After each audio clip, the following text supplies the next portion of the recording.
Hi, my name's Lauren, and in March of this year, I bought this 3-bed terraced house in the Midlands. Join me as I document my renovation and create this space into a cosy home with the help of my wonderful family and a limited budget.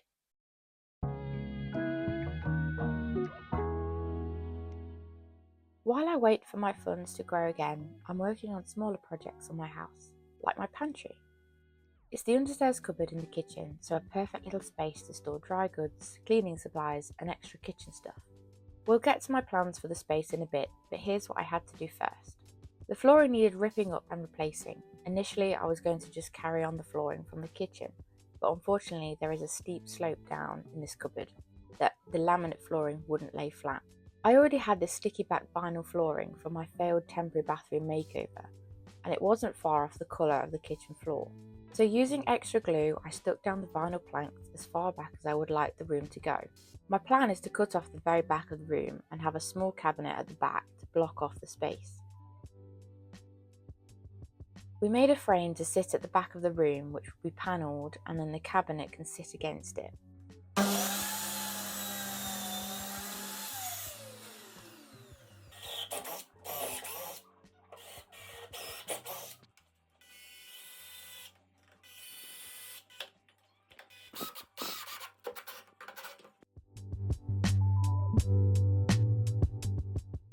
I managed to find a suitable cabinet on Facebook Marketplace for free.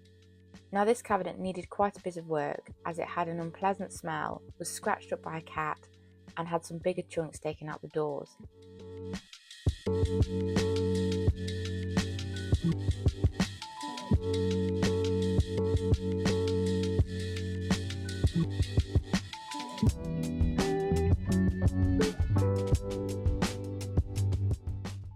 This seems about the right time to explain my future ideas for this space while you watch me paint a mist coat on the fresh plaster and make the room less yellow. So I saw this photo in a magazine right back when I just got the house, and it was my first inspiration. I'll be having a curtain just like this, but I'm not sure what fabric just yet. I'm inspired by darker little spaces and would like my pantry to resemble a tiny scullery.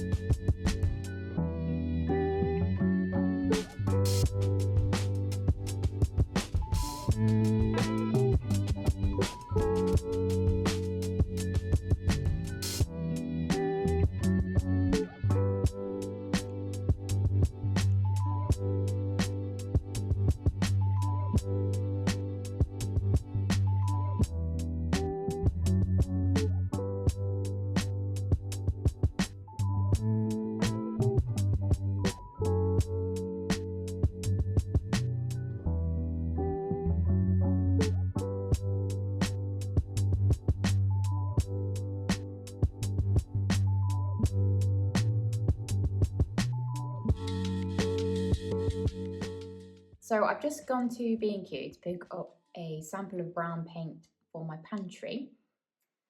So this is my pantry in here, and this is the kitchen. That's the dining room. And so I went to B&Q a few days ago and picked up some brown sample cards from their Valspar like mixed to order range thing. And I don't know if I've probably not explained, but I nearly just painted the pantry white.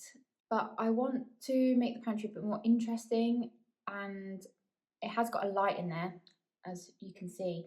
So I wanted to paint it a dark colour, so it's nice and like a cosy atmosphere. The one I've gone for, well, I've got a tester pot of it at the moment, is this colour. I think it has a slight green undertone to it. It's called Chocolate Suede. But yeah, so that's the one I've gone for the tester pot of. So I'd like to get a good amount on the wall so that I can see it with the light on and off and see if I like it, if it's still too yellow, or I don't think it is yellow, it's not on the, it's between, because the browns I find either go yellow or purple, and I'm trying to not have either. I'm trying to have a mid brown. So this does have green undertones, which is good because I have some leftover tiles from the bathroom, and I wanted to tile a worktop. So I'm going to put a little cabinet in there, and I want to tile a bit of worktop in those kind of greeny brown tiles I used in the bathroom. And I've held that up to the tiles and it does go really nicely. So I'm just gonna test out the brown paint today, and then I can go buy more, like a proper amount, if I really like it.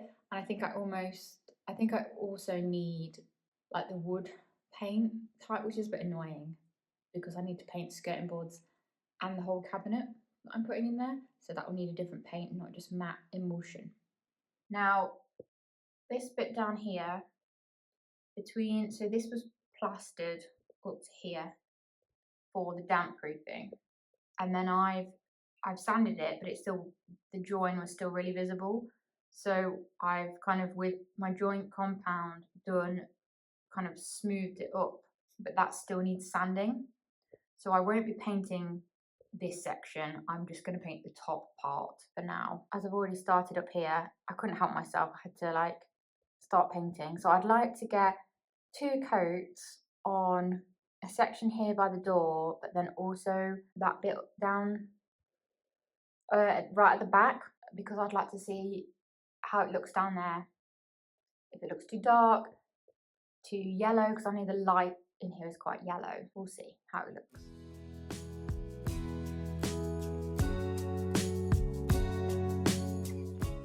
I think I like when it first goes on, but this section that I've done, it's quite not dry. I did it about 20 minutes ago. It's quite a bit darker. This is more like milk chocolate, and then this is a grey darker, I think. So we'll see what it's like when it's completely dry and with 2 coats on it.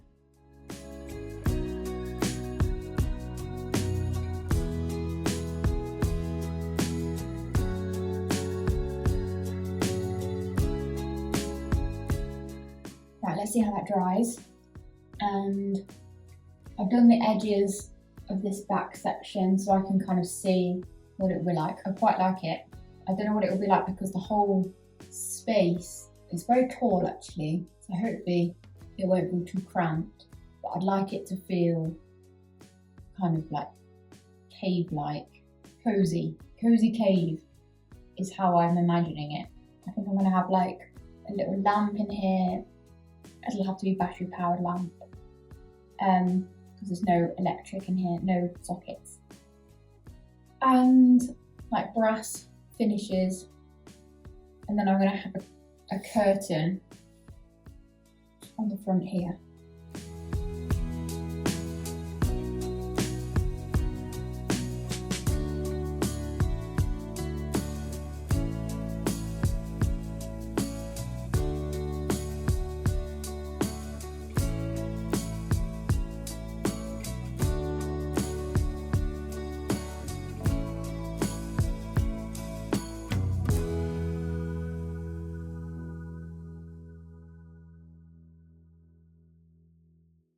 Once I'd done a good first coat of the brown paint, I drew my attention to the small cabinet that will live in there. I decided to paint it the same colour, so that was another trip to B&Q to get suitable furniture paint. I found some old furniture paint in dusky pink in the garage, so I thought I'd paint inside the cabinet over the bare wood, mainly to help cover up the weird smell. It ended up looking a bit like a chocolate with strawberry filling, but no one but me will even see inside, so it doesn't really matter.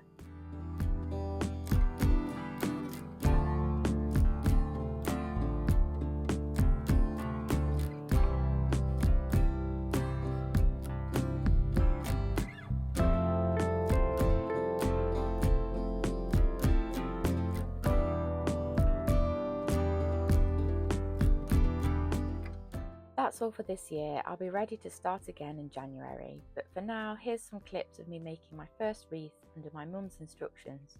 Merry Christmas, and I'll see you all in the new year.